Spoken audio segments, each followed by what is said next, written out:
Tonight's meal, tilapia surprise with boiled cabbage. Begin cooking steps 1 through 50 now. Are you kidding me? Making dinner shouldn't feel like doing a 1,000-piece puzzle. With Blue Apron's new one-pan assemble and bake meals, the hard part's already done. Pre-chopped ingredients, zero stress. Just assemble, bake, and enjoy. No complicated steps, no mountain of dishes. Try Assemble and Bake today. Get 20% off your first 2 orders with code APRON20. Terms and conditions apply. Visit blueapron.com/terms for more.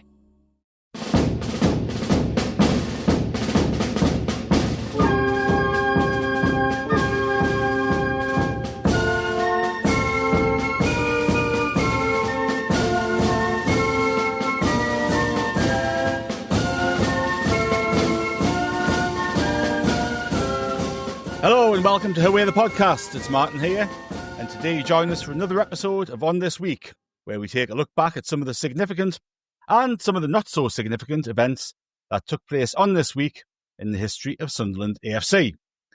There's no Kelvin or Chris with us this week, I'm afraid, but we do have one of our regular On This Week team with us today. It's Andrew Smithson. Hello, Andrew. Hello, mate. Yes, I'll try and cover for those two. A bit like when a player gets sent off and my workload doubles. There's been a few of those, hasn't there?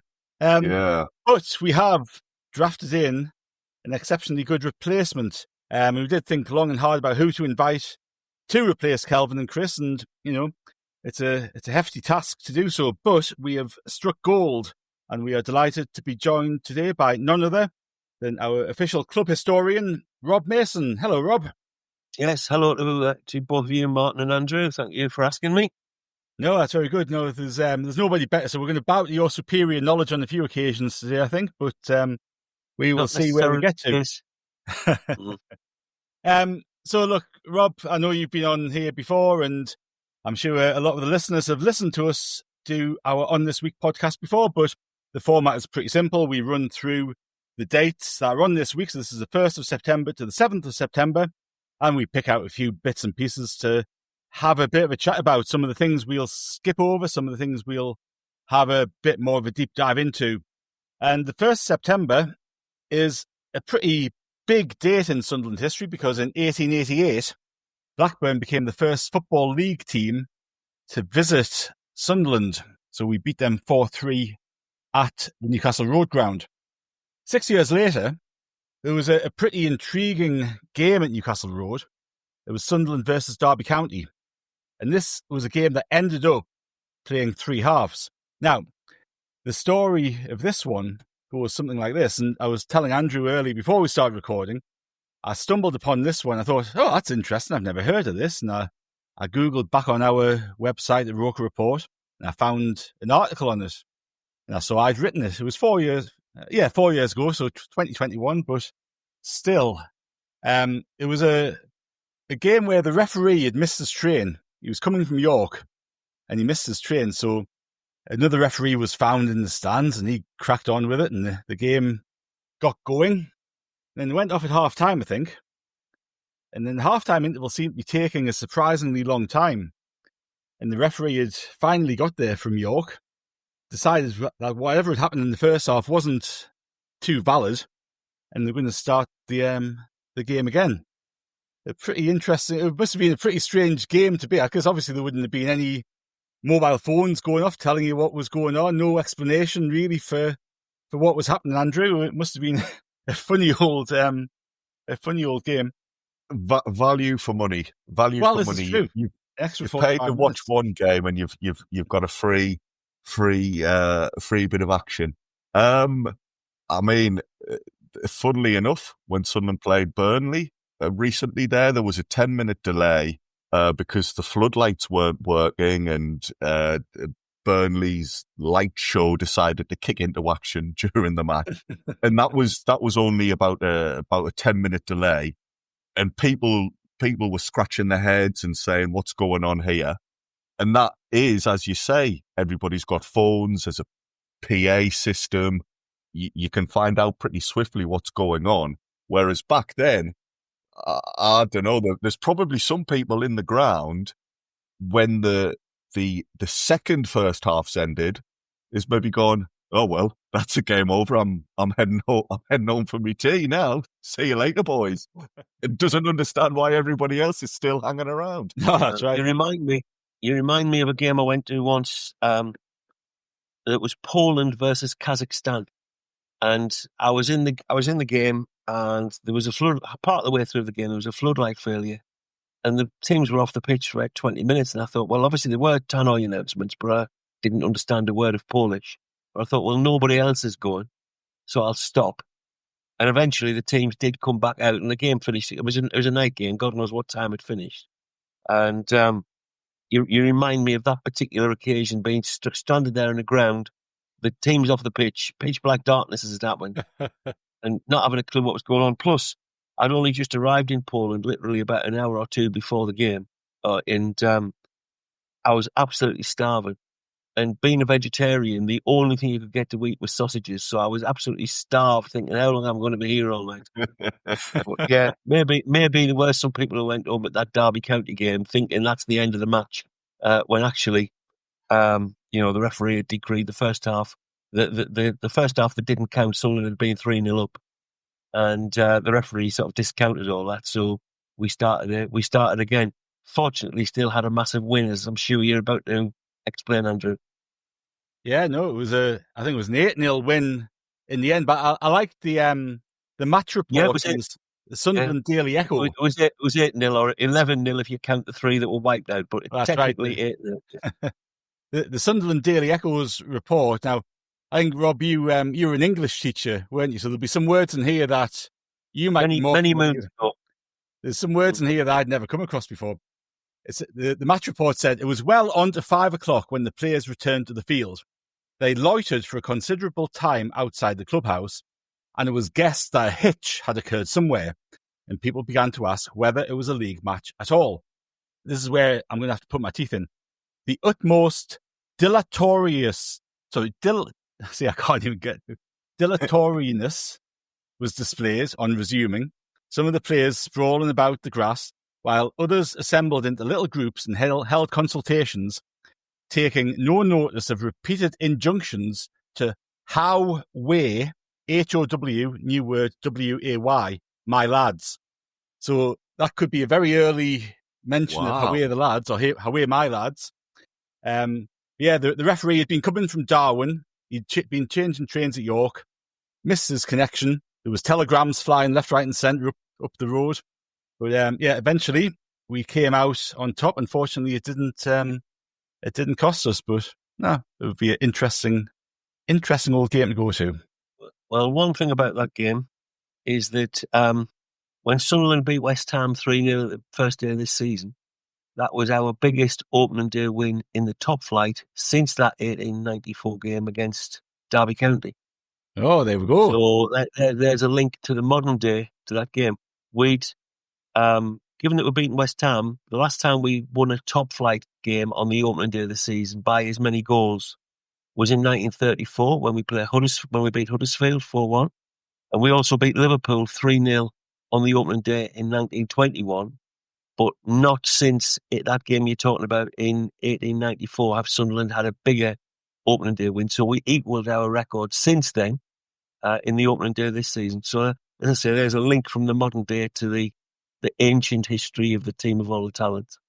Excellent. Hey, earning your corn already, Rob.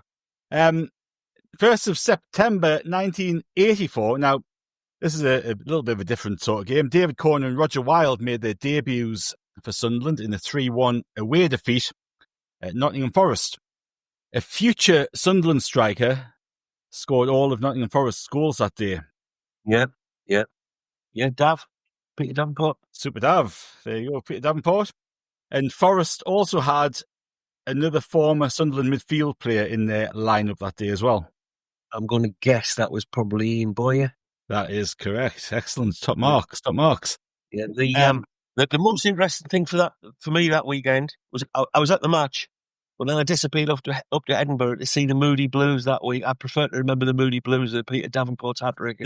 From right, poor old David Corner, who was just a young boy, got subbed after about an hour because David had his life basically. But Peter Davenport was a great player. When he was one of those players, Martin, and Andrew, he was one of those players with an absolutely brilliant record of his own career. He could tell you every goal he'd scored, how he'd scored it, which end it was at. Yeah, right. Some players are like that. Some players you say, can you remember such and such? They haven't got a clue.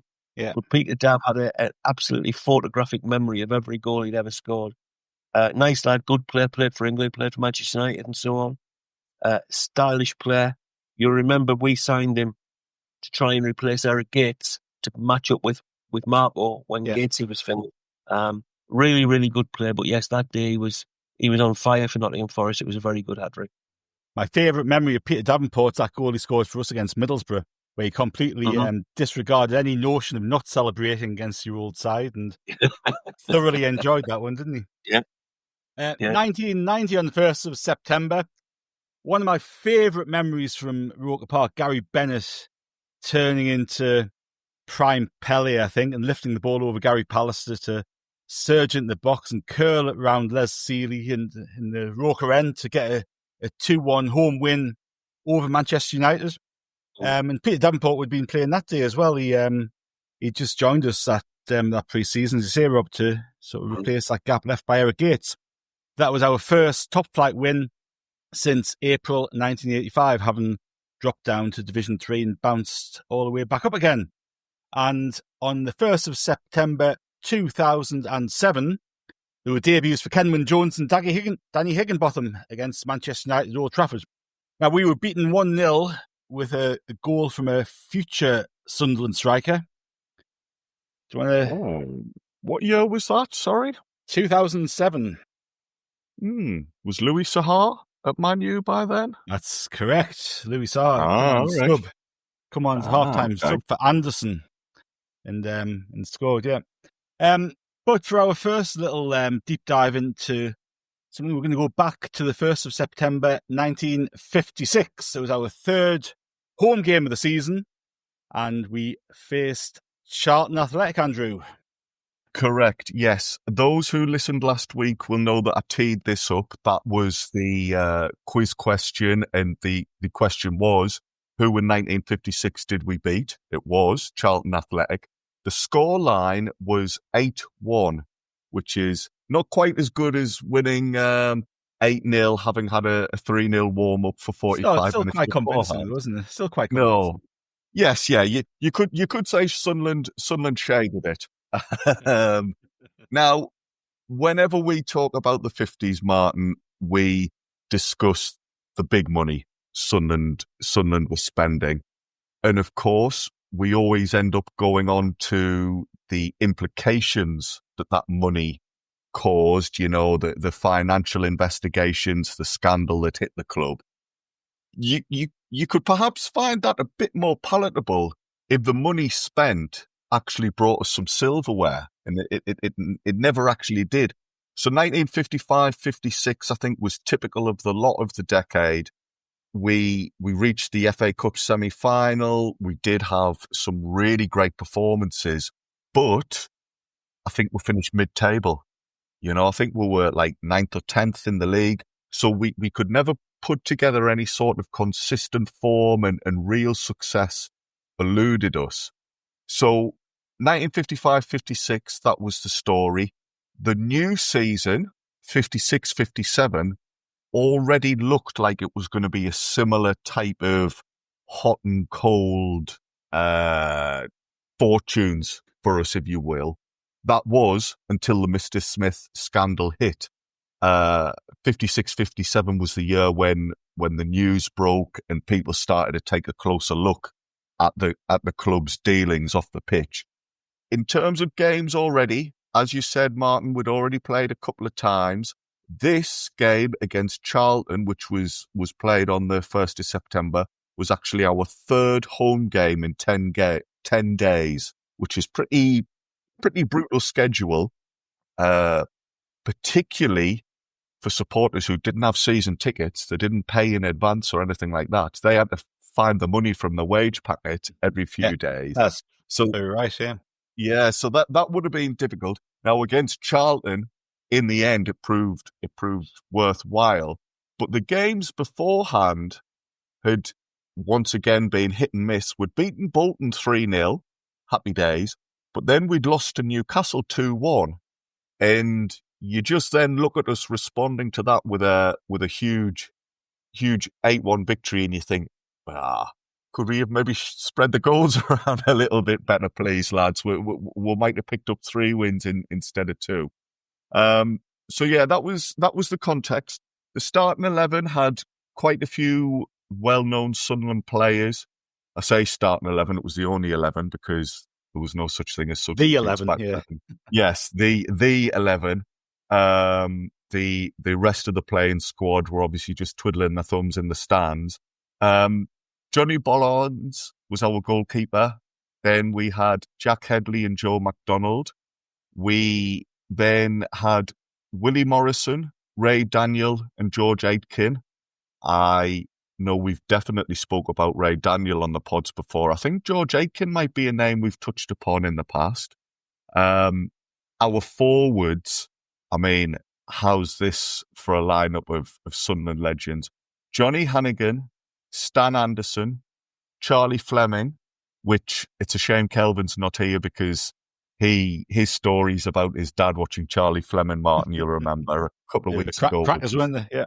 Yeah, really, really enjoyed that episode. Was it Confused Ostrich, wasn't it? I think that was it, yes. Yeah, I mean, when you win 8-1, I doubt many people are saying the centre forward looked like a confused ostrich, but he wasn't popular with the Newcastle fans, put it that way. So yeah, Charlie Fleming, and then you had Len Shackleton and Billy Elliott. So as I say, they are some pretty big names. And Rob, I mean, you will have written thousands of words about the likes of Shackleton, Elliott, and Anderson, I guess. Yeah, I mean, I sadly I never met Len Shackleton, but I interviewed 3 or 4 of those players at one time or another. And yeah, I mean, you know, you're talking there about Johnny Hannigan scoring his hat-trick, you know, it was his big days. That is the local lad. I remember a couple of years ago, a player called Danny Brannigan died. Danny Brannigan only played for the reserves. But when Danny Brannigan died, Danny Brannigan lived up in Northumberland, and his son was talking to me, and his son was telling me about a game that Danny Brannigan played alongside Johnny Hannigan in the Wearside League for the reserves against Anfield Plain. It was another big score in Sunderland day. This time they won 7-0 or 7-1. But Johnny Hannigan scored 3 and Danny Brannigan scored 4. And the scoring went Brannigan, Hannigan, Brannigan, Hannigan, Brannigan, Hannigan, Brannigan. So that always sticks in my mind as much as his hat-trick against Charlton Athletic. But yeah, you know, he's a Glaswegian, Johnny Hannigan. You mentioned a moment or so ago, Andrew, you know, around about that era, we had the worst time, I think, in the entire history of Sunderland Football Club, which was the Mr. Smith scandal. And Johnny Hannigan was one of the players that was suspended over the Mr. Smith scandal. But obviously, that's a story for another day. You probably already covered it on one podcast or another. And if not, I'm sure it'll be one you'll cover at some point in the future. I think, in my opinion, the worst spell in Sunderland's entire history. I think had such long-lasting consequences that when it happened, we'd never ever been relegated from the top flight, and and we got relegated shortly afterwards in the aftermath of that. And to some extent, you can say we've never recovered. Apart from 1973, we've never won a major trophy since. Oh, it was huge, and with regards covering it on previous episodes, we have. I think you could easily do a whole series because you're right. It was so instrumental into how the club went from one of the real big boys to a whole, generations of kind of hard luck stories and what have you. But I think, Rob, one of the reasons we don't want to talk about it too much is because the Roker Report legal team, which often gets a mention on here, doesn't have the budget to cover the legal fees if we say anything too scandalous. Charlton at the start of the season, so it's before that is really broken. As I say, we won 8-1. I could, Martin, go through the whole match report from the Football Echo, but then we would be here all night. So I am just going to talk about the goals. Sunderland went ahead very early in the opening couple of minutes. Shackleton and Fleming had kind of been on each other's wavelength. They were able to create some space, which meant Shackleton was able to shoot low under the body of the goalkeeper to make it 1-0. It did take a while for us to double our advantage. It was around the half-hour mark when it became 2-0, and it was Hannigan's first goal of the match, and that had come after he'd gone on a bit of a mazy solo dribble, beating a few men before he took a shot. 3-0 was from the penalty spot. Charlie Fleming had rounded the goalkeeper and was about to basically roll the ball into an empty net. And then the defenders got back and just basically hauled him down, unceremoniously. It didn't matter, though, because, as I say, Ray Daniel got up and put the penalty away. 4-0 came early into the second half, where Hannigan and a defender are kind of shoulder to shoulder. They are chasing down a long ball. Hannigan's the fastest one. He gets there to score his second of the day. 5-0 arrives just before the hour mark, where Shackleton pinches possession from Charlton, so it's a bit of a defensive error, that one. We make it 6-0 when Billy Elliott has a shot. It gets charged down, but Stan Anderson is there for the rebound and is able to guide the ball through like a forest of legs. When it gets to 7-0, now the Charlton goalkeeper, bearing in mind he's already conceded 6, he actually hasn't played too badly, believe it or not. He's been okay up to this point, but for Sunderland's 7th goal, it is an error from him. A defender tries to just nod the ball back to him, and he makes a complete hash of it. He fumbles it, and that just allows Fleming to react instantly and put it over the line. Then comes a bit of a lull in the second half. Sunderland go 15 minutes without scoring. Now, I mean, there's been times in Sunderland's history when, you're going game after game without scoring. 15 games. Yeah. So it's 7-0. I think the fans are quite happy to wait another 15 minutes or so to get a goal. It does come, and it's Hannigan who gets his hat-trick. He plays a dummy to shake off his marker. He then hits the shot. I believe it was on target anyway. It's certainly credited to him, but the shot does deflect past a defender called Jerry McCarthy. Now, as Rob mentioned there, Hannigan was involved in some of the payment scandals, so he does have a place in Sunderland history. But in terms of actual games for Sunderland, first team games, we're not talking about rhythmic scoring patterns at Anfield playing. He only has 30 odd appearances for us. He scores 10 times. So this definitely would be his best day in the senior team, you would say. And it's just such a shame that this last shot took a deflection, because reading the match reports, Martin, people are talking about this being one of the most spectacular hat-tricks a Sunderland player has ever scored. Yeah. Some of the build-up play from him and some of the individual skill he showed really had the papers thrilled. And I just wonder if, because that last ever took a deflection, that's maybe taken a tiny bit of shine of it and means it's not necessarily a hat-trick that is as famous as other trios Sunderland have scored. But hey, still, he's had a great game. He's put us 8-0 up. Charlton, right at the death, do score a goal from a fella called John Hughes. And believe it or not, it's probably the goal of the game. It's an absolute worldie from 30 yards, from what I can gather. Whether that gave them any consolation or not, I do not know, because I think once you're 8-0 down, you couldn't give a nick. I dare say he was just frustrated, this John Hughes anyway, and he's just thought, right, I'm just going to lash the ball. But it's flown in. It's given Charlton a goal. It means we've won it 8-1. It was the first time Sunderland had scored 8 since February 1931. On that day, we'd beaten Blackburn 8-2. So we've bettered that result by virtue of only conceding 1.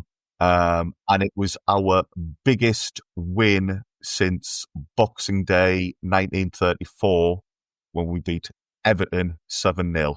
So yeah, you could say it was a good effort. And interestingly, we'd actually scored 2 other goals. So we could have hit double figures, but there was a couple of hairline offside calls. I don't think people at the time really felt they were the right decision. And there was certainly this feeling amongst the supporters towards the end of the game. As I say, there was that 15-minute lull where we didn't score. I think 1 or 2 people felt that Sunderland maybe did take their foot off the pedal. As I've said, we've played quite a few games in the recent days beforehand, so maybe there was a stamina issue. Maybe the players weren't able to keep up at that level. But even still, even despite those caveats at the end, 8-1 is just fantastic. Unsurprisingly, at the end of the season, Charlton finished rock bottom. I think if you're going to be taking beatings like that, you're not expected to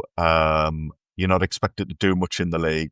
Sunderland, however, didn't fare much better. We finished 1 place above the relegation zone because the club was in turmoil by then. So had that story not broken, would the 8-1 win have maybe meant a little bit more and seeing the team actually kick on? We don't know. But to show how rare this was and how big an achievement it was to score 8 goals in a game, unless Rob knows differently, am I right in saying this was the last time we scored 8 in a competitive fixture, Rob? The only time we've scored 8 since was about 2021 in the Football League Trophy, where the first team were playing, I think it was Aston Villa under 21s. Yes. And we scored 8. So that counts as the last time we scored 8. Although us playing in the Football League Trophy, even though we won it, us playing in the Football League Trophy against other teams under 21s is something I'd rather sort of wipe from my memory. But technically, yes, that was the last time we scored 8. And the only time we scored 8 since that game against Charlton in the 50s. Yeah. Well, look, the Charlton one for the league. It's the league record, isn't it? Yeah. Last time we scored 8 in the league.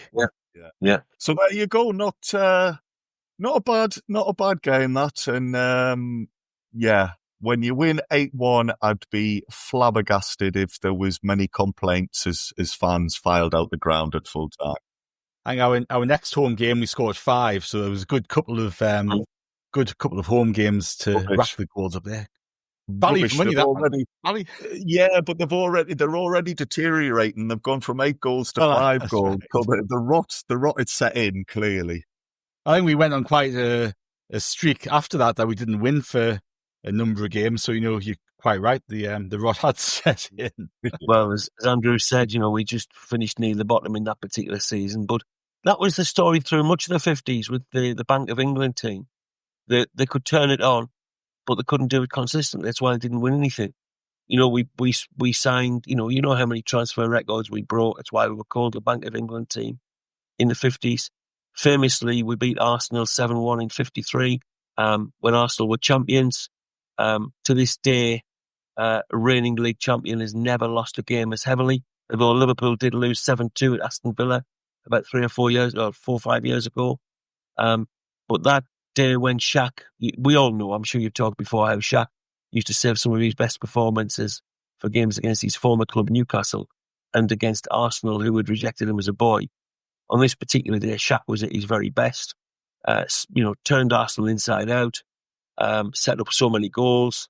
But we could beat the reigning champions 7-1, and we could have fantastic results from time to time when the players clicked. But my impression, it was before my time, but Mum and Dad were watching them regularly in the 50s, and my impression of Sunderland in the 50s was when they clicked, when they were in the mood, they were a match for anyone. But they weren't in the mood often enough, and basically they were a team of individuals or a set of individuals rather than a team and they didn't play as a team again. I think everybody who knows anything about Sunderland's history knows that Shaq and Trevor Ford never got on, wouldn't pass to each other, or Shaq would deliberately overhit or underhit passes to Shaq, to Trevor Ford and so on. There was a lot of cliques and unhappiness within the camp at the time. But again, I digress. That's another story for another day. It is. We'll go on to September the 2nd. So we've got one day of the week done already. It's only half an hour gone. September the 2nd. Now, 1907, Sunderland played against Manchester City. And Rob, this was the first game that I believe we'd produced programmes for. We'd had printed team sheets beforehand, but this kind of marked the start of football programmes as we know. Yeah, it was 1902 when we had the first match programme. Got my 1902. I'll show you. Not much good for a podcast, but we're talking to each other on a video, so I'm holding up my copy to show you. It's called Roker Football Chat, Sunderland Football Club official programme, number 1, Sunderland versus Manchester City. And obviously with me having been involved in the programme for more years than I care to remember, I'm particularly interested in that. Beforehand, we'd had team sheets, or more particularly teamed cards, as one or two of them I've printed in past books, from games we had way back in the 1880s against even our rivals, Sunderland Albion. But they were just basically cards with the teams on and a set of adverts around the outside. But this was a proper programme. It was about sort of 16 pages or something. It was a year when Sunderland went on to win the league title. We beat Manchester City 1-0 that particular day. Billy Hogg, who was a very interesting character, getting the goal. There was some adverts for a company called Drury and Company, who had about 3 pages of adverts in the programme, basically advertising all kinds of suitable clothes to wear for the match if the weather was bad. This, if you'll let me read you a little bit, after I looked at this, let me see if I can find page 9, which is called Nuggets. Here we are, page 9, which is called Nuggets, which is basically a set of tidbits of information. One of the things that's interesting, because, of course, these days, if you watch any football highlights programmes now in 2025, there's all kinds of debates about, is it a penalty or is it not a penalty? Think of the Leeds-Everton game at Elland Road in the first week of the season, where the Tarkowski one is given. These days, unlike in 1902, we have VAR, and there is still huge disagreements as to whether it's a penalty or not, because the decisions become subjective. Well, in this one, I won't read you it all, but it gives you a list of what is an offence that is or is not punishable by a penalty kick.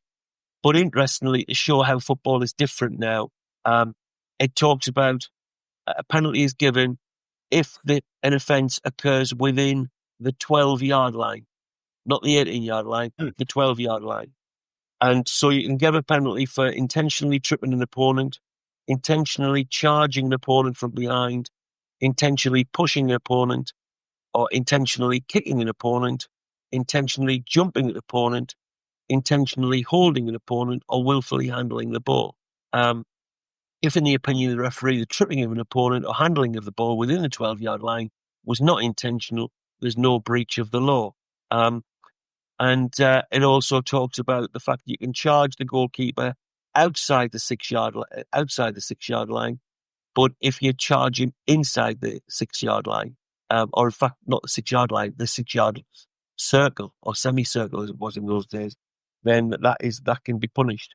So I've shown again in some past books some pictures of old football fields where they do have these old football markings, the 12-yard line rather than the 18-yard line, and a little semicircle in front of the goal, rather like what we have the D on the edge of the box now, rather than the sort of rectangular 6-yard box that we've got. So that was when I reread that programme yesterday, that was quite an interesting reminder for me of how football has changed, and yet simultaneously how in so many ways football is the same, that being the argument of, is it a penalty or not? No, that's right. There's always, and even with VAR, I'm so glad it actually hasn't taken out all of that debate. There's always that element of subjectivity to so many bits of course. Of course. Rob, The programme there, you shared it on the screen very briefly. It looks to be in fantastic condition. That you must look after that pretty well. Well, wouldn't you? True. You had such a rare program. True. First ever one. How did you come across that, Rob? How did it come into your possession? I have one or two friends who are very, very knowledgeable and serious football program collectors. And courtesy of one of them, it was somebody who already had a copy of this program. Said, if you ever get hold of another one at an auction, mind, send it my way. So, I've had it probably 20 or 30 years. Excellent. Yeah. That's fantastic. Mm-hmm. Right, we'll skip forward to 1936 because the new clock stand was officially opened. Capacity of 15,500. Designed by Archibald Leach, who, of course, had designed the main stand and the lattice work. The main stand was open at that point, was it? The main stand was 29. The main stand 29. Was 29. It was 7 years after the main stand had opened. The new clock stand was opened, and Lady Rain officially opened that before a 3-2 home victory over Derby County. 1939, the Football League was suspended. We had played Arsenal and were beaten 5-2. Ted Drake scored 4 times. But, of course, World War II was on the horizon, so that saw the Football League suspended. And I think the games from the start of that season were sort of written off the official records, weren't they? They were expunged. Expunged from the records. So the 3 games... In 1939, the football authorities cancelled the league immediately. The war broke out. And the reason they did that was in the First World War, there'd been a lot of controversy because the Football League didn't just finish the season it was in when the First World War started. They then played and completed the 1914-15 season, with the war having started in 14. So football got a lot of bad publicity, bad press at that time, quite rightly so, because you had young lads who were fighting in the war in the First World War and dying and being reported to have died. And lots of the public were saying, how come all these people are still playing football and so on? So when the football did stop in the First World War, it had been going for a long, long, long time after the war started. In fact, in Scotland, it never stopped. It played right the way through the war. In England, in the First World War, regional leagues set up, but Sunderland didn't take part in them. Through sort of 16, 17-ish, Sunderland basically played 1 game a season, which would be away to Newcastle around Christmas, and it would be a game for military charities, the proceeds going to that. So anyway, in the background of that, when the Second World War started, the football authorities were keen to do what was seen to be the right thing, and they stopped the league. And those 3 games that we played in the 39-49 season do not count in records. So if you played a game in those games, or you scored a goal in those games, they do not count towards your overall totals as a Sunderland player or as a player for anybody else for that matter. Although what happened was, shortly after the Football League started, a whole set of regional leagues set up and regional cups, and Sunderland did take part in them. Obviously, there was a lot of guest players playing. Sunderland's players who were, away working elsewhere or in the military elsewhere, if they were in England, would play as guests for other teams. And then when the war ended, the 45-46 season was just the FA Cup. That was the one year that the FA Cup was played as 2-legged games. And then when the league started a year after that, those original fixtures from 39-40 were just carried on. But the first 3 games didn't count. You didn't say you've played 3 games, let's pick up. They just took the fixtures list. The fixture list and continued and restarted after the war. So those first 3 games, which weren't very good for Sunderland, just as well as were expunged from the records. As you say, conceded 5 at Highbury against Arsenal. They were all immediately wiped out. It was bigger and more important things for people to worry about at the start of the Second World War. Absolutely. 1964, Brian Clough returned to action 20 months after damaging his cruciate ligaments in that game against Bury that we have talked about. More than 52,000 people turned up at Roker Park to see him line up against West Brom. The game ended 2-2. George Mullall and Charlie Hurley scored our goal. Sandy McLaughlin also made his debut for the club in goal. 1995, Sam Aston made his debut for Sunderland Sam Mason was a sort of tall, gangly, flying winger with big curly hair, wasn't he? I think he'd been on the books at Newcastle and got released, and he'd come to... Yeah, Sam had been a youth player at Newcastle, came through. You describe him quite well. He's a flying winger, nice lad, very intelligent lad. Moved on, I think, last I heard of him, he was headmaster of a junior school somewhere. Yeah, no, I think he's had a good career in teaching, hasn't he? But yeah, he made his debut away at Ipswich. I think Paul Stewart, who was on loan from Liverpool at the time, made his first start. I think he'd come on as sub-away at Port Vale a week before. But here's a question for you. There was a former Sunderland striker on the bench for Ipswich who didn't come on in the game. You break it up. Start again, Martin. You broke up on me. You went all sort of burbly. Yeah, he was a former Sunderland striker, was on the bench for Ipswich that day. So 1995. He was an unused sub in that game. But he played for Sunderland in the early 80s. It was somebody who we have mentioned. Unused subs for Ipswich Town did not come to mind immediately. It was Lee Chapman was the player on the bench for Ipswich. Obviously, he must have been quite late on in his career. Yeah, but I hadn't actually realised he'd played for Ipswich until I spotted him on the team sheet there. Martin, you know when Rob asked you to repeat the question, he's clever. That was just to buy a bit of time. Really, so honestly, think a little bit longer, Rob.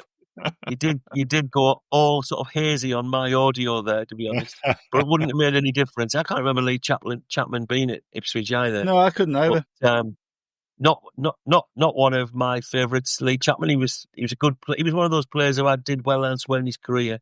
Yeah. And didn't do well at Sunderland, only scored 4 goals for us. But, not a great hit at Roker Park.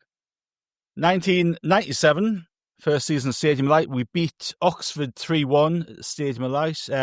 Dennis Smith was actually in charge of Oxford that day. Kevin Phillips, Andy Melville, who was, of course, a former Oxford player, and Joey Beecham, Oxford player, scored an own goal for us. There's a lad called Mark Angel who opened the scoring for Oxford. He'd been on the books at Sunderland previously, never made a first-team appearance for us. He'd scored for Oxford to open the game up. But I remember this game because it was obviously early on in this first season at Stadium Light.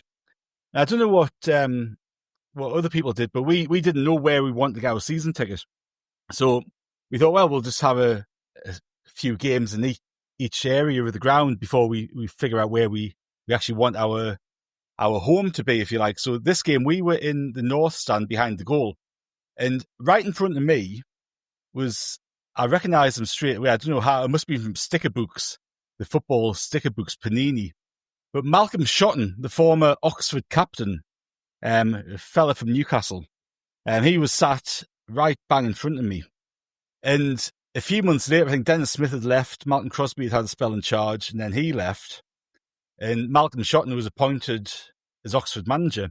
So whether he was just attending the game as a fan, because it was a local game to him if he'd returned home, or whether he was keeping an eye on things with a longer-term view in mind, I don't know. But yes, he was sat in front of us for that game.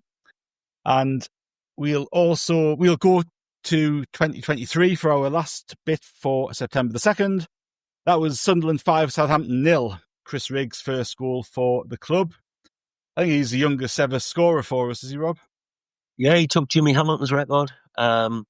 Jimmy Hamilton had scored when he was 16 against Preston in the early 70s. And not long before Chris Riggs got in the first team, I went to visit Jimmy Hamilton, who lives up in Dumfries. I was living in Dumfries and Galloway myself at the time. Anyway, I went and spent an afternoon with Jimmy Hamilton. And he was very, very, very proud of his record as Sunderland's youngest goal scorer. And I did say to Jimmy, I says, you might be under threat. We've got this young lad called Chris Riggs coming through. And then when Chris Riggs first scored, he scored in the League Cup. He's become the youngest goal scorer in the League Cup. And I spoke to Jimmy and I said, your record's partly gone, but you're still the youngest league goal scorer. He says, oh, that's great, I'm still there. And then a couple of weeks later, of course, he scored that goal against Southampton. And I had to ring Jimmy and say, sorry, Jimmy, and you're knocked out of that particular record book now. But like all players really who've got a a record like that, they're actually really pleased that somebody else has come along and taken it. Let's face it, Jimmy Hamilton kept the record for over half a century. It'd be interesting to fast forward in however many decades and see if that ever gets broken, though, because there's got to be a point in terms of young players coming through where they actually get exposure to the first team and can score. Look at this. Look at this. Max Dowman at Arsenal there was 15. That's right. He made his Premier League debut. Won penalties, didn't he? Recently he did indeed. But let's give a little, before you move on, Martin, let's give a little comparison of then and now. When Jimmy Hamilton scored his record-breaking goal at Roker Park, he was living in digs in Whitburn. And he told me years and years ago, he said after the match, he said, because I'd scored, all the papers wanted to talk to me. So I was there quite a while after the game. And then he says, I had to leg it down to the seafront to get the old economic bus back along to Whitburn for me dinner. He says, I was in digs. He's Scottish, and he said, I was in digs. And he said, I had to be, regardless of what was happening, I had to be at the table for such and such a time, or I'd miss my dinner. So he said, I ran like mad through Roker Park, the park, still there, to get down to the seafront. He said, I jumped on the bus, and the bus driver says, you been to the match, son? And he says, yeah. He says, what was the score? He says, Sunderland won 4-3. They were playing Preston. He says, all right. He says, who scored the goals? He says, Dennis Stewart, got a couple, I think, Richie Pitt and me. And the bus driver just thought he was taking the mickey and just said, get on. He was just sort of having a laugh. And Jimmy was saying, but I really did score the goal. But the bus driver didn't believe I'd been playing or anything. Well, why would he? He was only 16. I don't think Chris Rigg was probably getting the bus back home after the match. I'm sure they'd all have personal drivers and things now rather than just going and waiting at the bus stop for the service bus. Mind, to be fair, the fella who set up Chris Rigg's goal with 3 or 4 Maradona turns or whatever they were and whipped the crossing, Jefferson Bennett, he was pictured getting on the bus, wasn't he? He was getting the bus around Sunderland shortly after he signed. He also was the one that, when he first came up. Didn't the club kind of encourage him to do that because he thought that was the best way for him to pick up the language quite quickly? Was to lift on the team bus. Be sat at the back of the bus listening to the local dialect. You can't bring your dad on the team bus anymore. Yes. Interesting. Yeah. I'm not sure how much good it did him, but we'll. I actually thought Jefferson Bennett was a good player. I liked him. For a club that have given young players such an awful lot of chances, I don't think he got as many chances as I would have expected. I think he's playing in Ukraine now or somewhere, isn't he? But wherever he is, I hope he's doing well. He always impressed me with his attitude and his commitment. I don't know what he was like off the pitch behind the scenes. Maybe that explains why he didn't get so many opportunities. I really don't know. But whenever I saw him play for the first team or for the under-21s, I always liked him. I thought he had whippet-like pace. And I expected him to do better at Sunderland, but sadly it didn't work out for him. No, I always had a similar view on him. I always thought he looked really good when he was given a chance, but he just didn't get a chance very often, unfortunately. Also on the score sheet in that 5-0 win was Bradley Dack. I think that was his only goal for us as well, wasn't he? And I only knew of Bradley Dack as a Blackburn player before he arrived at Sunderland. I didn't have any inkling about his TV stuff and all that sort of thing until very recently when my wife has started watching some horrendous show that his partner does, and he keeps popping up, and I'm thinking, oh, bloody hell. If I'd known that when he signed, I would have thought a lot differently. I've heard about this TV stuff, but I'm delighted to say I've never seen it, and hopefully you never will. Not my sort of thing. You're a fortunate man, Rob. It's not my sort of thing, but it's the things that you stumble into every now and again. Stumble out of it as quickly as you possibly can, Mark. Indeed, I do, yes. You put reverse on and quickly make an escape. September the 3rd, 1892, we started our defence of our first top-flight championship with a 6-0 away win at Accrington. 1966, Neil Martin scored a hat-trick in a 4-0 victory over Blackpool. And in 1977, Billy Hughes left the club. He was transferred to Derby for 30 grand following a loan spell at the baseball ground, Rob. Yeah, well, it was sad to see Billy Hughes go. To this day, Billy Hughes is one of the most exciting players ever to wear a red and white striped shirt. If you're ancient enough like me to have seen Billy Hughes play, it was a joy. If you're too young to have seen Billy Hughes play, let me tell you that no amount of praise for Billy Hughes would be too much. He was a terrific player, really fast. He'd come through the youth team. Another Scot. It was Billy Hughes who scored so many spectacular goals. I always saw him as a flying winger, but Billy refused to accept the description as a winger. Whenever I talked to Billy Hughes, I can't do the Scottish accent, but he would say, I'm a striker. I'm a centre forward.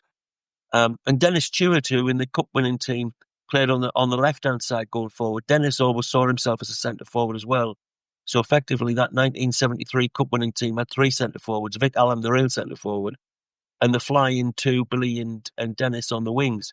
I always likened them to we were just talking about wartime a few moments ago. I always likened them to sort of a wartime thing. I saw Vic Hallam as the Lancaster bomber, the big, sturdy, slow but solid striker, and Hughes and Stewart were the Hurricane and Spitfire of the team, because they were really, really fast. They'd swirl in and out. They would attack at a moment's notice. Billy was the heartthrob of all the girls because of his tanned legs and his long flowing hair at the time.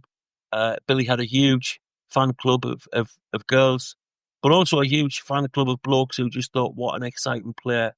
And I remember, obviously, he did all these great moments in the cup run and so on. But I remember the year after the cup run, we went to Manchester United on the 30th of November 1974. It was the day after I started going out with my then now wife, then girlfriend. So it sticks very much in my mind. And at Manchester United, it was a second division game. It was the year Man United had been relegated into the second division. We played them away.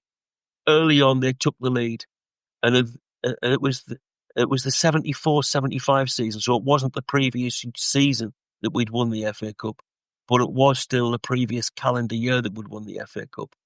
And after we went behind 1-0 early on at Manchester United, the Stretford end at Manchester United was singing to the Sunderland fans, "Oh, how'd you win the cup?" 5 minutes later, Billy Hughes had scored twice. We were winning, and the retort was, "That's how we won the cup." And it was absolutely excellent. And after the game, Tommy Docherty, who was the Manchester United manager at the time, described Billy Hughes, and he said, he is the most exciting forward in Great Britain. You know what? He wasn't wrong. Great player, Billy Hughes. Sadly, no longer with us. I had the pleasure of posthumously inducting him into the Sunderland Hall of Fame about 3 or 4 years ago. His widow, Linda, came and accepted the award. And the moment we mentioned the words Billy Hughes and Linda Hughes stepped up onto the stage to receive the award, the whole audience got up and gave her a most deserved standing ovation for the memories of Billy Hughes. If you were old enough to see him, he was a great player, exciting player for Sunderland. And although he was a joker and would carry on and have a lot of laughs, the other players of the time, Dennis Stewart in particular, will always insist that while Billy was always the life and soul of the party, when it came to football and it came to training, nobody took it more seriously than Billy Hughes. And of course, his brother John, who just played 1 game for Sunderland, the last time Sunderland had 2 brothers who played in the same game at the same time for Sunderland, John Hughes, Yogi Hughes, was a great hero at Celtic. And I sort of specified that because some people will remember Marco and Riccardo Gabbiadini play as brothers playing in the same game at Leeds, but I think a lot of people will also remember that Riccardo came on the pitch to replace Marco, so they weren't on the pitch at the same time. So we have to go way back to 72 against Millwall, the last time Sunderland had 2 brothers in the first team on the pitch at the same time, and that was Billy Hughes and his brother John. Sadly, John's only appearance. Rob, slightly left field this question, but this is something about Billy Hughes that always I thought was hilarious and linked to the fact of him being a joker. Did you ever go into a shoe shop in town when he opened up Billy's Shoes? Yeah, he had Billy's Shoes. He had Billy's Shoes, SHUGAES, Billy's Shoes. Yeah, it was a great name. No, I never went to the shop because I knew where it was, but I certainly didn't have the money to go and buy any shoes for myself. I mean, that would be when I was a teenager, and I was a raggy-arsed kid from Rye, so I didn't have the sort of money to go into fancy shops like Billy's Shoes. So I knew where it was, but I never went in it. Was it a high-end type of... Was it like fashion shoes he was selling then? Andrew, you know me. Most listeners don't, but you know me. You can vouch to the fact that Rob and fashion do not necessarily appear in the same sentence. No, but what do appear in the same sentence is Rob and puns. And I think that shoe shop name is one of the best named shops in the history of Sunderland Town Centre. Yeah, it must be 50 odd years ago. I never went there, and it still cracks me up. Yep. Good name. Yeah, no, fantastic. Good name, great player. Yeah, very good. We'll stick on September the 3rd for a little bit. 1994, we played Wolves in the game at Roker Park. Drew 1-1. Phil Gray scored for us. Paul Stewart and David Kelly were in the Wolves lineup, and the Wolves equaliser came from a player called Mark Venus, who, of course, was Tony Mowbray's assistant manager, I think, wasn't he, at Stadium Light not so long ago. We'll move on to September the 4th now. 1942, Willie McPheat, the 1960s forward, was born in Scotland. He's somebody you got some memories of, Rob? Yeah, well, I didn't see Willie McPheat play. It was before my time, though I did meet him and interview him. But a couple of things stick in my mind about Willie McPheat. He's most famous for scoring Sunderland's goal against Tottenham in the FA Cup 6th round at Roker Park on March the 4th, 61. This was the year that Tottenham became the first team since Aston Villa in 1897 to do the double of winning the league and cup at the great Spurs side. It's the night that's famous because when people talk about the Roker Row, that's the night the Spurs captain Danny Blanchflower, the Northern Ireland captain, was found wandering the stands after the game looking for the speakers. And people said, what speakers are you looking for? And he said, the speakers that you've amplified the crowd with. And people said, there's been no amplification of the crowd. You've just heard the Roker Row. It was that night. So Willie McPheat scores Sunderland's goal on that night. But Willie McPheat also holds the record of scoring more goals for Sunderland as a teenager than anybody else in history. He scored 23 goals in his teens and was then very badly injured. It also, again, I'm sure you've talked about in the past, the great rivalry between Sunderland and Leeds in the 60s and what a dirty side Leeds were at the time. Well, Willie McPheat effectively had his top-class career ended with a vicious tackle from a Leeds player called Bobby Collins in the 60s. He did go on to play again, but at a much, much lower level. It wiped out his possibilities of playing in top-level football. But that was Willie McPheat's greatest moment. And there's something that sticks in my mind is Willie McPheat used to be in digs in Sunderland with another Glaswegian by the name of John Dillon, who also played in that Scotland game. John was a very good friend of mine, a little tiny, little wiry winger.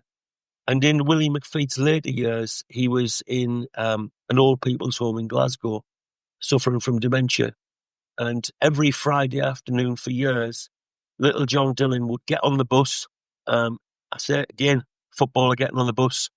These players played in the days when footballers weren't paid, very much money. So John didn't have two bob to rub together a lot of the time, but he'd get the bus from where he lived in Glasgow into the centre of Glasgow. He'd get another bus out to the other side of Glasgow to go to Willie McPheat's nursing home. And he'd spend a couple of hours on a Friday afternoon talking to Willie McPheat about their old memories. And at one point, John said to me, he says, Willie's so far gone now, Rob.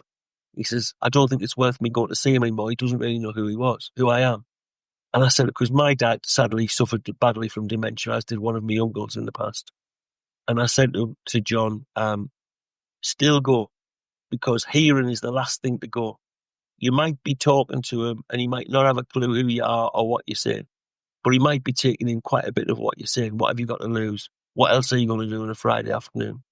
And he says, you're right, Rob, I will. And he kept going. And as it happened, the pair of them passed away within a few weeks of each other about, I'm going to guess, about 5 years ago.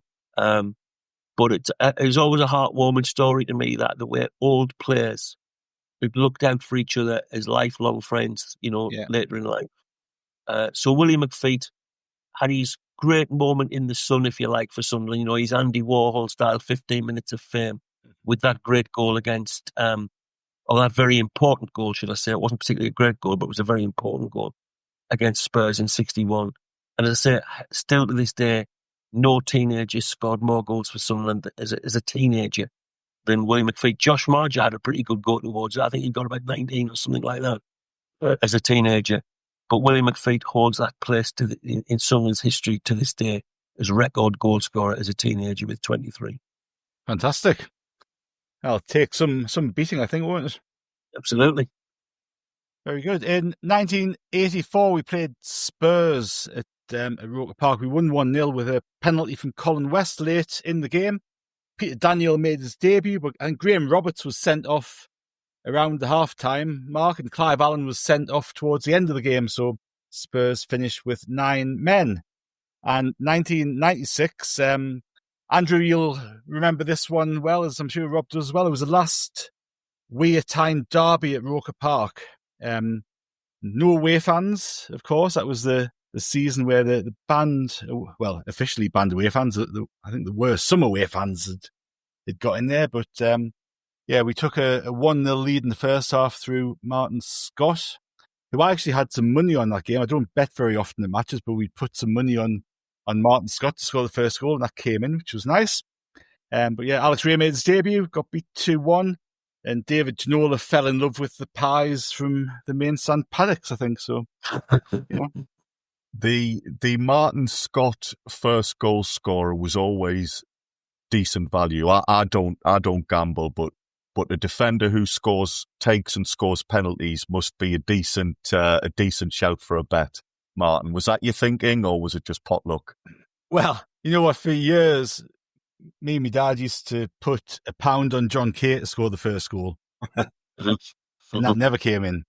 So once the fullback started taking penalties for us, we thought, there was a decent odds. We'll have the occasional £1 on him. But yeah, absolutely. Very good penalty taker, Scotty. I'd get him in now for some specialist coaching sessions, given our recent penalty record. No, he wasn't he? Just he was clinical. I think he'd been pretty clinical with him at Bristol City before he signed for us, and when he came to the club, he took over. I think we had that spell, didn't we? Where who missed? I think did Borley miss, Paul Bracewell miss, and Martin Scott missed in very quick succession. Miss money.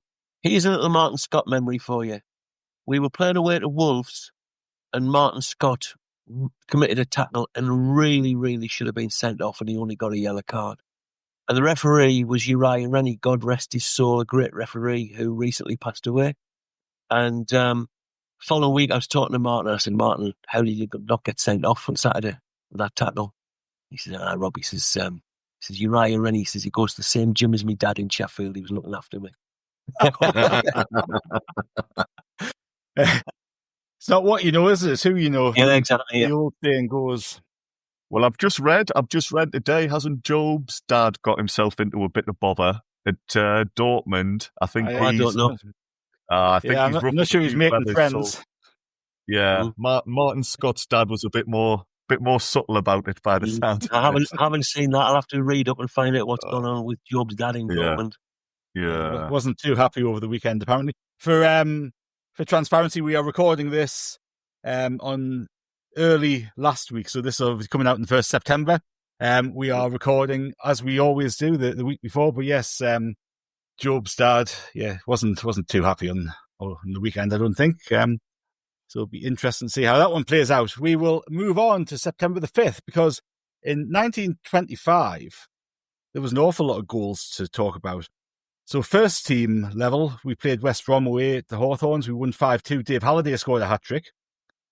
But Bobby Gurney was making his debut for our reserves against Hartlepool reserves and scored 9 in a 14-0 win.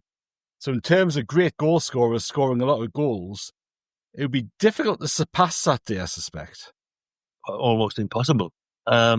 You're talking two of the greatest goal scorers in Sunderland's history there. I mean, Bobby Gurney obviously is, as I'm sure most people know, is Sunderland's all-time record goal scorer with 228 goals.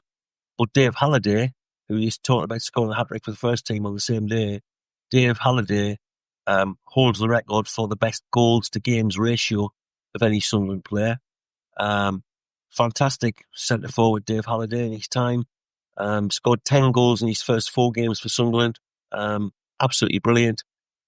Together with one or two other club historians, I've been trying to make strenuous efforts in recent years to get Dave Halliday accepted into the Scottish Hall of Fame at Hampden Park, and they're not having it, ridiculously. Look at his record. People often say that Kenny Dalglish was the first man to score 100 goals both sides of the border. He was the second. Dave Halliday was the first. Dave Halliday had an absolutely phenomenal record as a striker in the 20s. Dave Halliday holds Sunderland's record, for instance, for most goals in a season. And we can't get him into the Scotland Hall of Fame. He's in the Sunderland Hall of Fame, as is Bobby Gurney.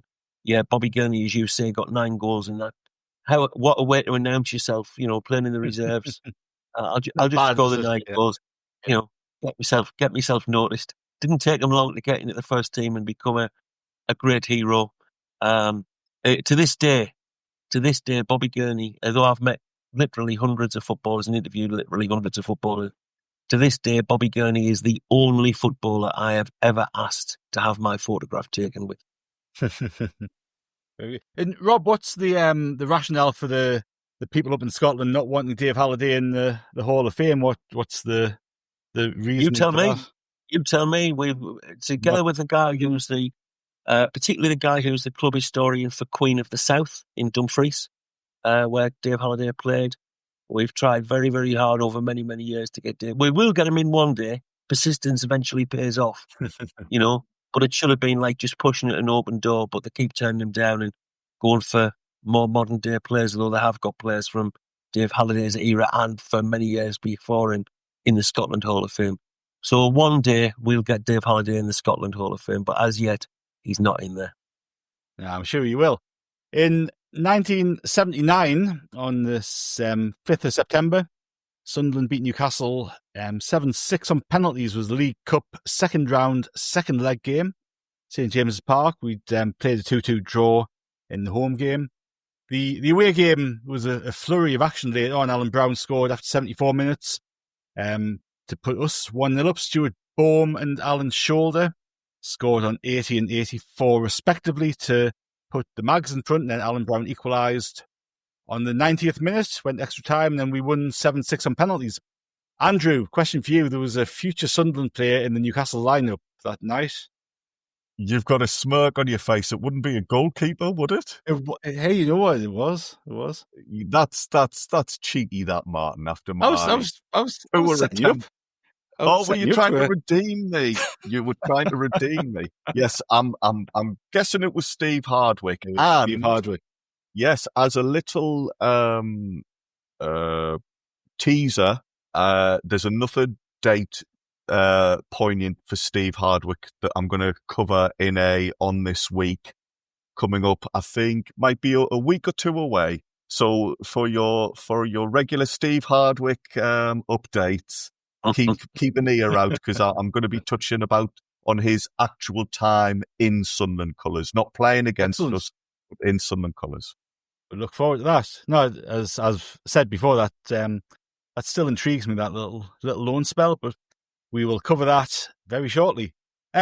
We will skip forward to 1992. Now, when you think of Sunderland versus Charlton, think of own goals, you often think of that game under Howard Wilkinson.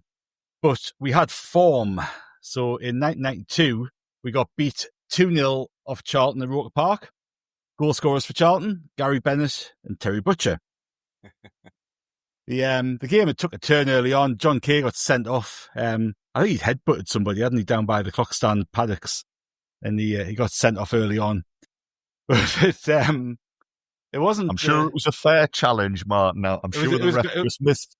Didn't see it properly. It was a very fair headbutt, I think. It was a left winger. I can't remember what the left winger was called for Charlton, but Casey took exception to it. But it wasn't a very happy game. There was all sorts of protests against Bob Murray.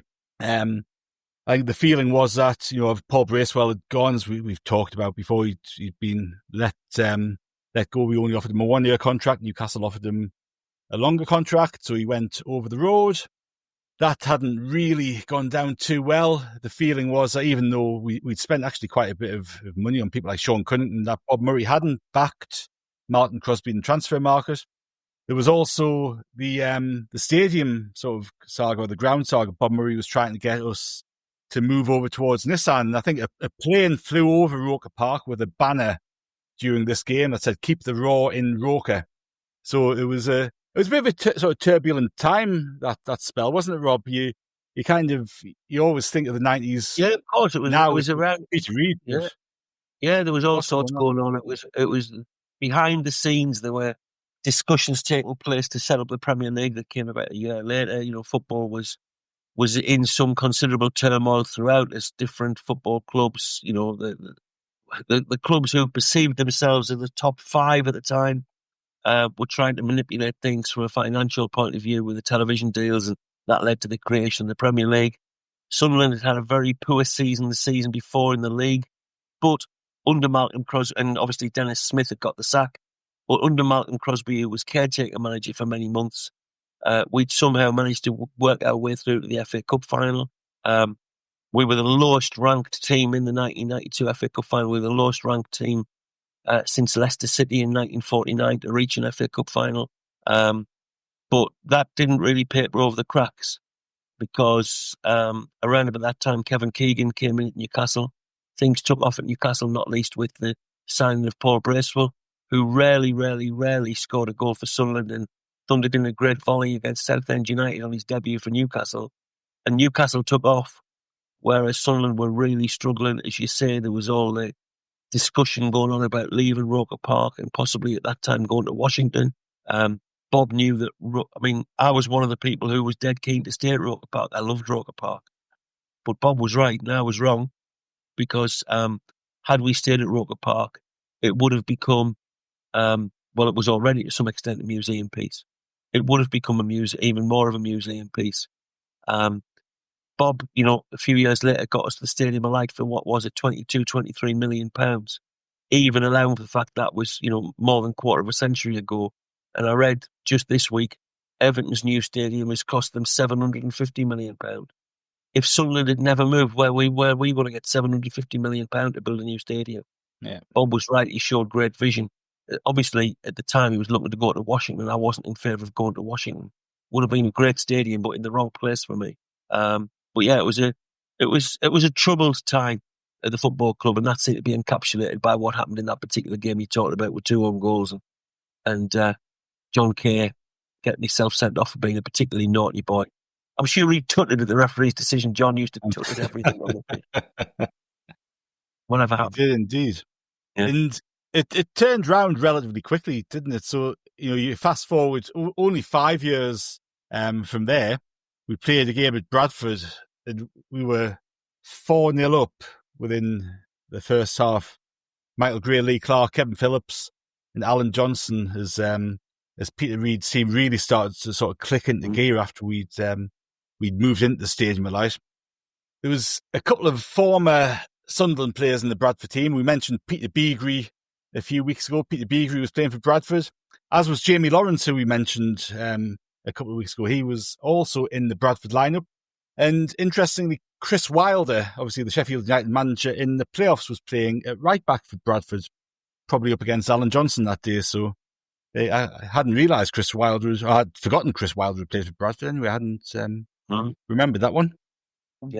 Yeah. Chris Wilder also played against Alan Johnson in the 1998 playoffs for Sheffield when he played for Sheffield United at Roker Park. Got booked early on, and Johnson regularly did do his full back, turned him inside out. And Wilder got booked early on and couldn't really go anywhere near him after that. Martin, the game there you're talking about against Bradford, by which point Wilder's gone from Sheffield United to Bradford. Did you say that was on a Friday night? I have a feeling the game was moved because wasn't that weekend Princess Diana's funeral? It was a Friday night, yeah. Yeah, because I on my dad's side, I've got relatives who are from Bradford, so I went to the game with them on the Friday. I thought you were going to say relatives who are royal. Yes. Well, I went to the game and then nipped down to London for the funeral. No, I remember going to the game on the Friday night and then watching the funeral with my dad's relatives. I was a teenager still then, so that was all quite a strong memory. So that was quite a a big weekend in British history at the time. It certainly was. Going 3 years later, in the year 2000, we were back in the Premier League, and Julio Arca made his debut for the club against West Ham. He scored a header in the South Stand, didn't he, in the first half, and really announced his arrival. It was a massive move for him. I remember them being all sorts of talk about him getting an Italian passport to get his work permit or to get everything a little bit smoother. But Julio played, and Emerson Tom also made his debut. Let me tell you a little tale about Julio and his Italian passport, all right? So at some point we're on tour in Canada and America. We've been playing Vancouver Whitecaps, and we're moving on to play Seattle Sounders. No, not Seattle, just Seattle. I don't think they were called Seattle Sounders at that time, maybe they were. But the whole squad and myself are on a team bus, absolutely jam-packed, travelling from Vancouver by road. My son lives in Vancouver now. It's only about 150 miles or something north of the American border. So we're travelling by bus from Canada to America, and we're getting towards the border. And all of the players have got to fill in their cards with the sort of details to get through the border. I thought there's no chance of doing this. So people listening will remember Louise Wanless, who was the head of media. So Louise and I are on the bus, and we say we'll fill in the cards for all the players as we get to the border. So we get to the border, and we're stressing to Julio to remember that he's Italian because he's got an Italian passport, right? So we're stressing. So we get to the bus. Everybody has to get off all of the kit, and we've got God knows how many skips of kit under the bus and in the trailer on the back. We're hoping the Americans are just going to wave them through with us being a professional sports team. No. Everything has to come out. They have to look at everything. So we're in this long queue to go through passport control. And I'm next to Julio. And I'm saying to him the whole time in the queue, Julio, remember you're Italian. If they ask you, remember you're Italian. So we get to the front. And again, I can't do the accent, but the American guy on the passport control says to Julio, he says, Italian. Which bit of Italy are you from? Julio immediately says, Buenos Aires. At which point, the geographically challenged American passport control officer says, oh, gee, that's great. Go through. So we didn't have the kind of problems we had getting Al-Mohammadi into Germany, but that's another trouble because of his Egyptian passport. That's another story. But yes, Julio and his Italian passport. I always remember you're Italian, Julio. Yeah, which bit of Italy are you from? Buenos Aires. Couldn't make it up, could you? Brilliant. I feel as if I need to tee up Al-Mohammadi playing in Germany on this day now. Another day. We'll have to save that one. 2022, September the 5th, Ahmad made his debut for Sunderland. It was a game against Middlesbrough down the Riverside. And of course, Ross Stewart got injured in the warm-up for that game as well, didn't he? And that kind of almost sort of spelled the beginning of the end for him at Sunderland. He struggled to recover from that injury. Eventually did get back. Obviously did his Achilles away at Fulham in the FA Cup in the January. And that was pretty much the end of him in a Sunderland shirt. We will move on to September the 6th. We'll go back to 1930 for the first entry on September the 6th because Alex Hastings made his debut for the club in a 1-1 draw at Portsmouth. And he's a pretty significant name in the history of Sunderland, isn't he, Andrew? Yes, Alex Hastings is a really well-known Sunderland player. He's made his debut there right at the start of the decade. And the 30s was Sunderland's arguably last great era of winning things. We talk in the 50s about how Sunderland had all these famous names and all these famous one-off days, but there was a lot of near misses and a lot of disappointments. But in the 30s, as the decade went on under Johnny Cochran, he'd built this team over a course of years. Alex Hastings, of course, was Scottish, like Johnny Cochran, so he presumably had a good idea of what talent was available in Scotland. He's brought Alex Hastings along, and he has been a massive part in that turning the probably, would you say, one of Sunderland's best ever teams, Rob? We won the league one year, and we finally win. We finally win the FA Cup, which has been this holy grail, and Alex Hastings was a big part of that. Rob, am I right in thinking there was a supporters branch who was either named after Alex Hastings or I feel as if there was a story. Yeah, there was a supporters branch. I can't remember if they were called themselves the Alex Hastings branch or not, but I think they used to have a Scotland flag with Alex Hastings on it, and it might have been called the Alex Hastings. I'm not sure. Yeah.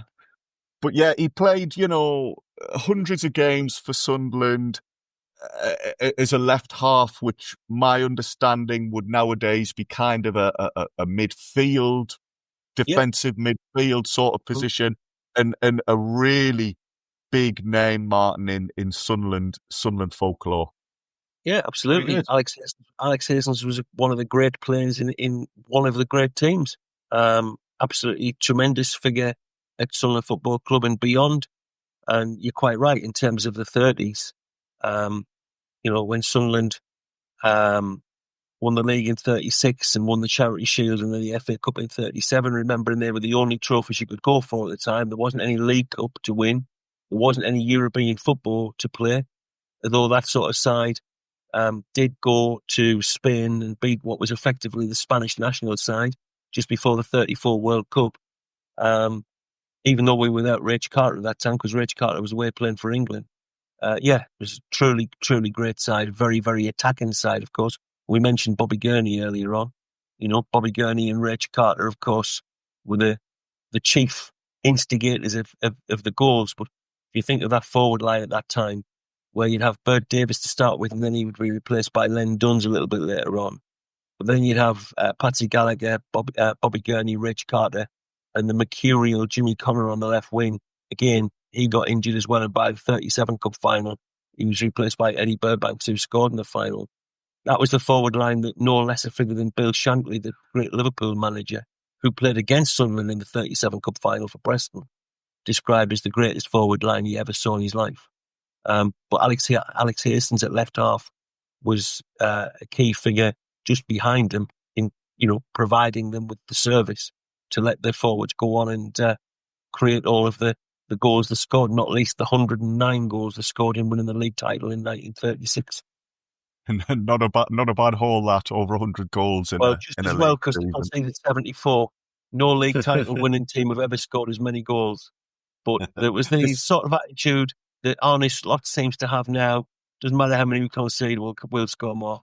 This is a theme today of value for money for the supporters. Goals going in at both ends and Sunderland winning. That's quite happy. Hastings there, I don't know if I misspoke. He didn't actually play in the 37 Cup final. I've just double checked. No.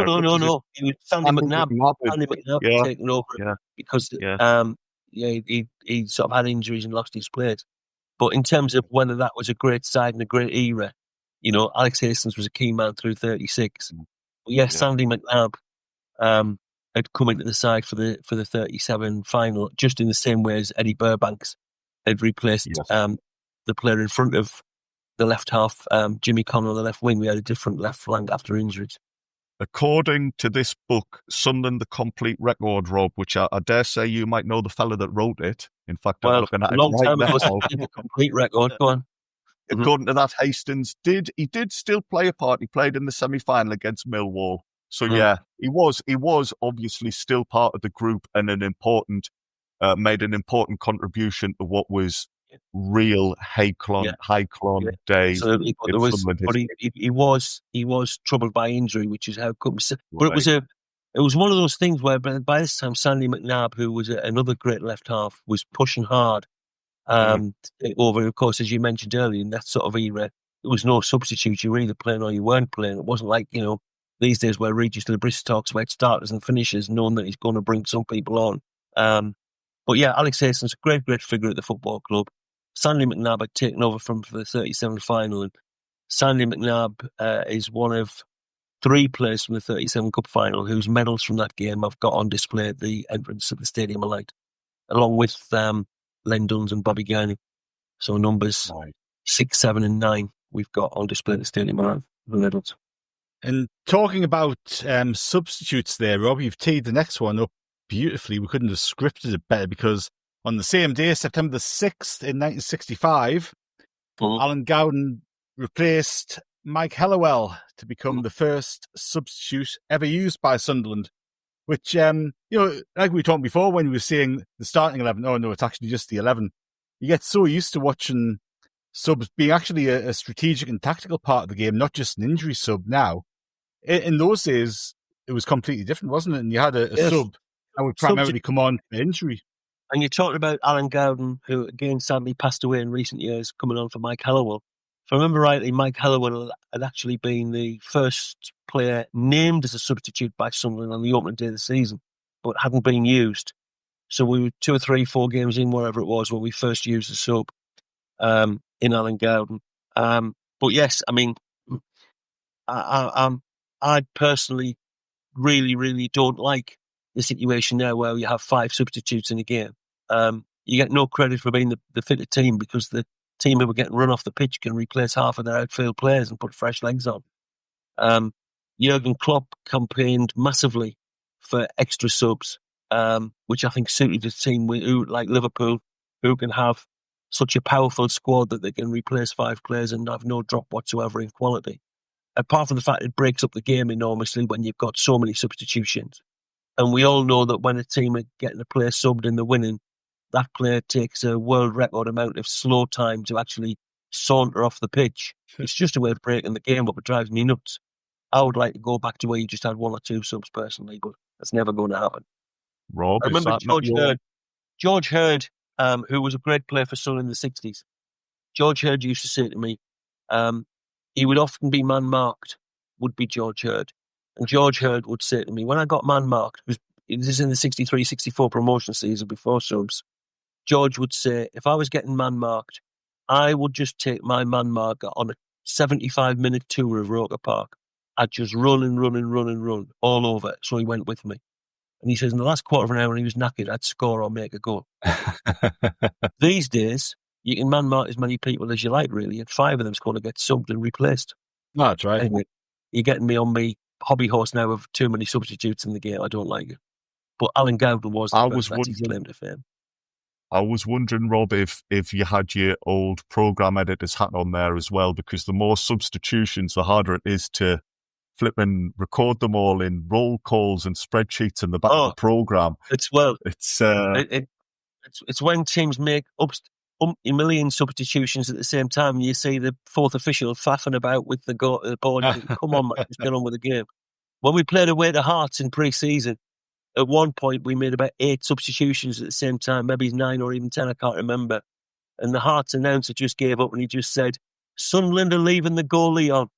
It didn't bother transferring replacements. Brilliant. We will go to 1986 now. We got beat on the 6th of September, 6-1 by Blackburn. And the notable point of that was Bobby Saxton was the Blackburn manager on that day. And 2 years later, 1988, 2 goals from Marco Gabbiadini and another 2 from Colin Pascoe gave Sunderland a 4-0 win over Marco's former club, York, and of course Dennis Smith's former club as well. It was a League Cup game at Roker Park. Just a September the 7th. Now mentioning Bobby Saxton there, Mark. Just you were going very sort of hazy and blurry again on my connection there, but yeah, I heard you mention Bobby Saxton there, and as we're just talking about substitutes, little known fact about Bobby Saxton is he was the 2nd ever substitute used in the Football League. Oh, really? Alan Peacock of Charlton, who was the first. I once got a picture of the 2 of them together in the tunnel at the Valley. First 2 substitutes ever used in the Football League. So yeah, Bobby Saxton, once substitute started, 2nd ever man to come on as a sub in the league. Yeah. Brilliant. Mm-hmm. Great fella, Bobby Saxton. Great fella, great coach, lovely fella. We'll move on to September the 7th, and we talked earlier about the new Archibald Leach clock stand being opened at Roker Park, but on September the 7th in 1929, the main stand, or the grandstand, designed by Archibald Leach, was opened ahead of a home game against Manchester City. And we also talked earlier about Dave Halliday scoring a hat-trick in 1925. In this game, we won 5-2 against City, and Dave Halliday scored his 12th and last hat-trick for Sunderland.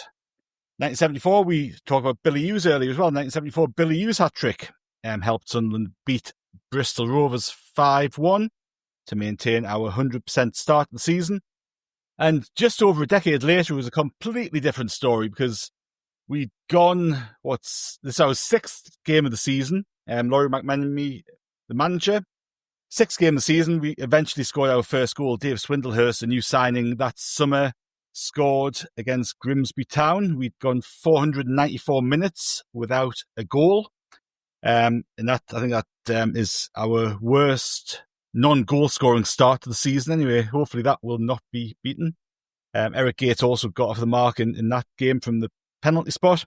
Tony Ford, a former Sunderland player, had opened the scoring for Grimsby. They went 1-0 up, then 2-0 up. Swindlehurst scored to make it 2-1. They went 3-1 up. And then Eric Gates got a goal, and we eventually ended up drawing 3-3. And in 2016, on September the 7th, a week after the transfer deadline, we announced the signing of Mika, which is only noticeable because he arrived a week after the transfer deadline. And I don't think he ever made a first-team appearance for the club in the competitive game. But we're going to finish off today going all the way back to 1896. There was a game that Sunderland drew 1-1 at Burnley on Monday afternoon. And there was a bit of a mystery, Rob, surrounding the goal scorer for Sunderland that day. Yeah, the game was, as you say, a game at Burnley. It was 1-1. It's often been said that Sunderland's goal scorer was not known, but it was Jimmy Hannah.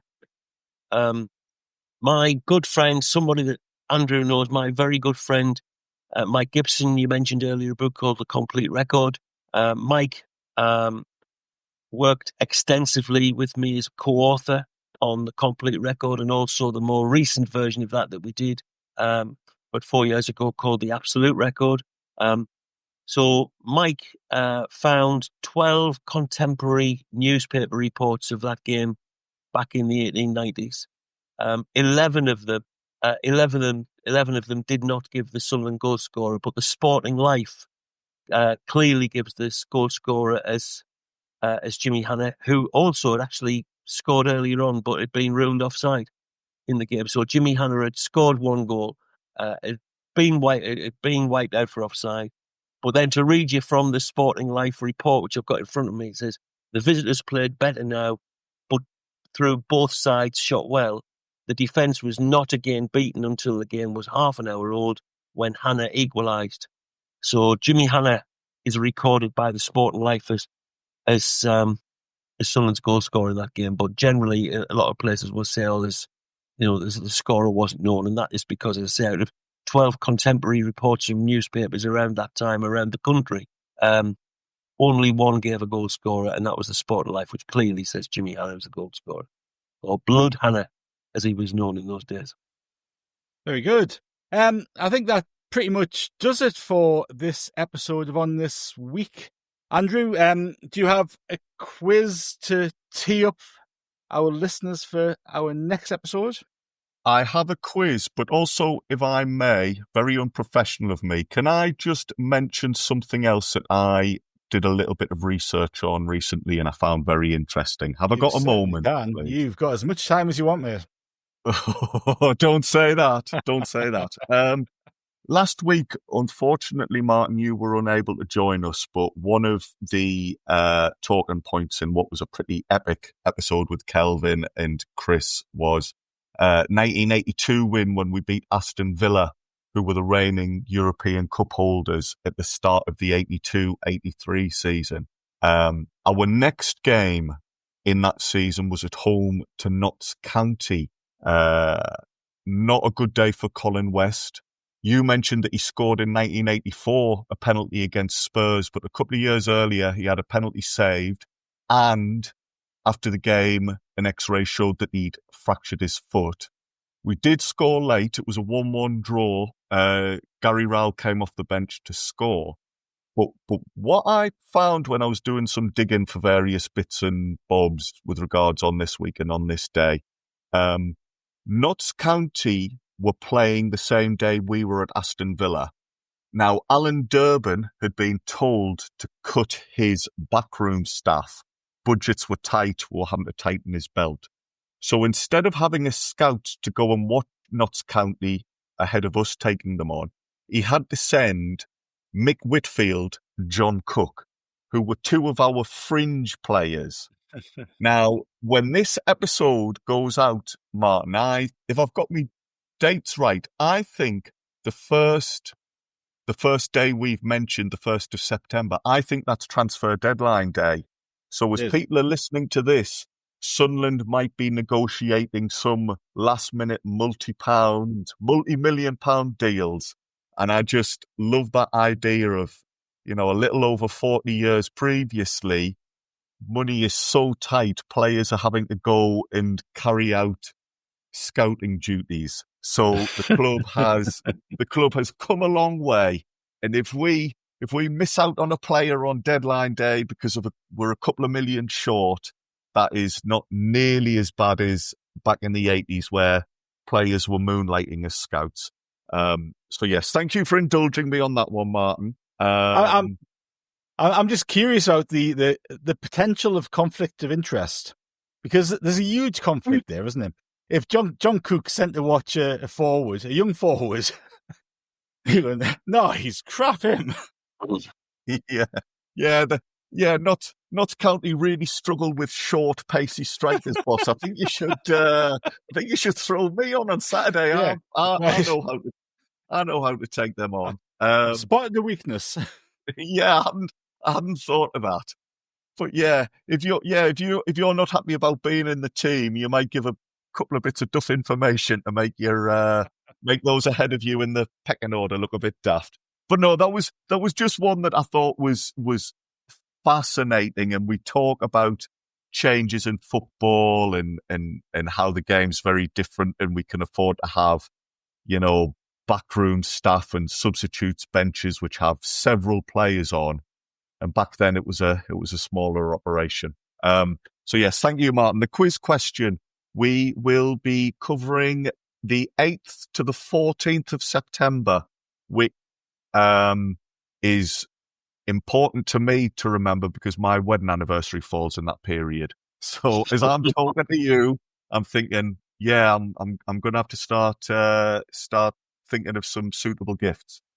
One of the games... You know what? You've just reminded me because mine falls in the 1st to the 7th. Okay, well, so hurry up. We'll finish. It's lucky we're recording this in advance. Yeah, we'll finish this call and then you can quickly start scrabbling around for ideas. Put a bloody reminder on my phone here. Like.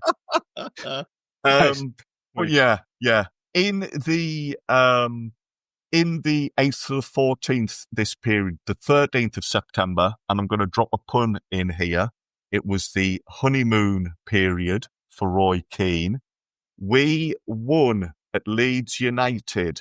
Now, fairly easy, these questions, but, we've got fans of all ages listening. So when we beat Leeds under Roy Keane, it was one of his first games in charge and the whole Keane mania was starting to get off the ground. We beat Leeds United, and I was wondering if listeners could have a stab at the year and also a stab at the 3 scorers. And when we sit down again and we talk about that famous match, we'll give you the answers to those little posers. Brilliant game. I remember that one well. Very good time. Yes. Yeah.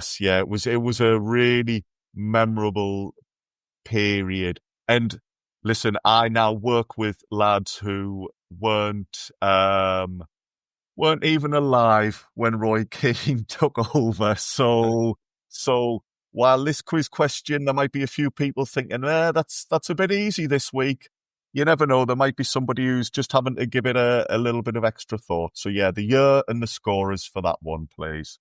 No, and look, I think that's the great thing about what we do with these podcasts. And I know we've had some feedback about that, where people just enjoy listening to them because they learn some new stuff, and that's what it's all about, sharing the stories of this great football club from throughout the year. So thank you, Andrew, for today, and thank you so much, Rob, for joining us on this podcast. All the best.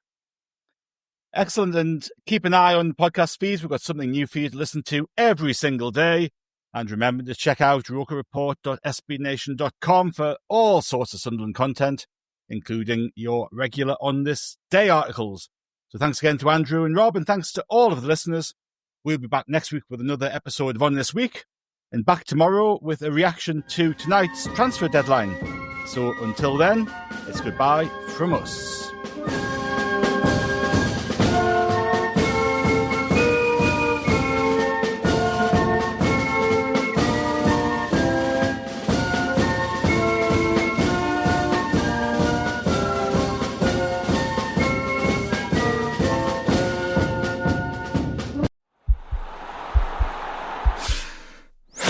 This podcast is part of the Sports Social Podcast Network.